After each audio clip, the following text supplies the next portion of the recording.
Assalamualaikum warahmatullahi wabarakatuh. Perkenalkan, nama saya Dayang Ikaleni Wijayani, NDH 05, peserta Latsar CPNS Angkatan 14 LAN KDOD Samarinda. Pada kesempatan kali ini, saya akan membahas materi terkait anti korupsi yang sebelumnya sudah dibawakan oleh Bapak MH Rahmadi.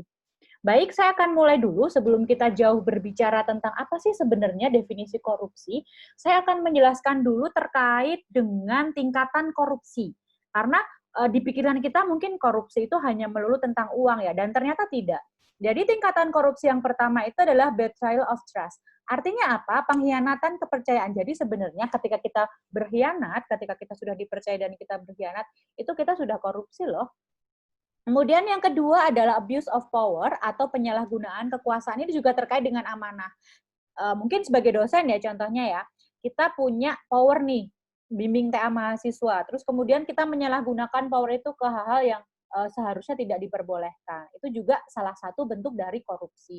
Terus kemudian yang ketiga adalah material benefit atau apa? Keuntungan material. Ini tingkatan yang paling tinggi ya. Jadi dia sudah mengambil yang bukan haknya melalui kekuasaan yang dia punya di tingkatan kedua tadi. Jadi bisa disimpulkan bahwa korupsi itu tidak hanya tentang materi atau tentang uang. Secara umum kita bisa definisikan bahwa korupsi itu berarti kebusukan. Oke, selanjutnya adalah bagaimana sih korupsi itu bisa terjadi? Ada rumusnya ternyata. C sama dengan D plus M dikurangi. Apa itu? C adalah corruption atau korupsi, D adalah diskresi, saya akan jelaskan, M adalah monopoli, dan kemudian dikurangi dengan A atau akuntabilitas. Apa sih? Diskresi itu adalah keputusan yang dilakukan oleh pejabat pemerintah untuk mengatasi persoalan dalam penyelenggaraan pemerintahan yang tidak diatur dengan UU, atau UU-nya tidak lengkap, atau UU-nya tidak jelas. Jadi si penyelenggara pemerintah tadi, pejabat pemerintah tadi membuat keputusan.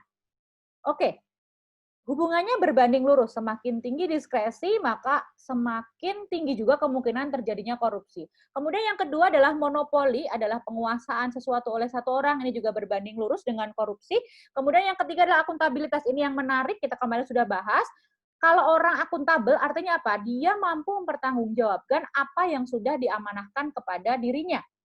Dia berbanding terbalik dengan korupsi. Beda sama yang dua tadi. Artinya apa? Ketika seseorang akuntabel, artinya dia akan meminimalkan terjadinya korupsi. Oke? Kemudian cukup jelas sepertinya ya. Kemudian apa sih artinya ini kok kita sebagai peserta Latsar harus mempelajari anti korupsi? Saya mensamarikan ada dua ya. Yang pertama, saya jadi bisa lebih memahami bahwa ternyata korupsi itu maknanya luas. Kadang tidak kita sadari mungkin kita melakukan tingkatan korupsi di tingkat yang terendah. Jadi nggak hanya terkait dengan material, tapi juga mulai dari yang tadi, betrayal of trust, kemudian abuse of power. Kemudian yang kedua adalah korupsi terjadi karena niat. Niat dan perilaku didukung oleh kesempatan dan kelemahan sistem yang terjadi di lingkungan sekitar kita.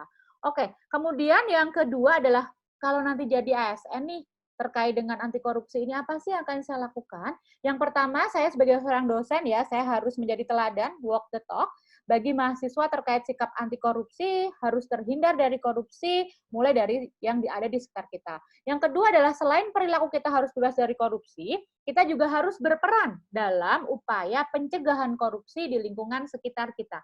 Sekian review saya terkait materi anti korupsi. Terima kasih. Assalamualaikum warahmatullahi wabarakatuh.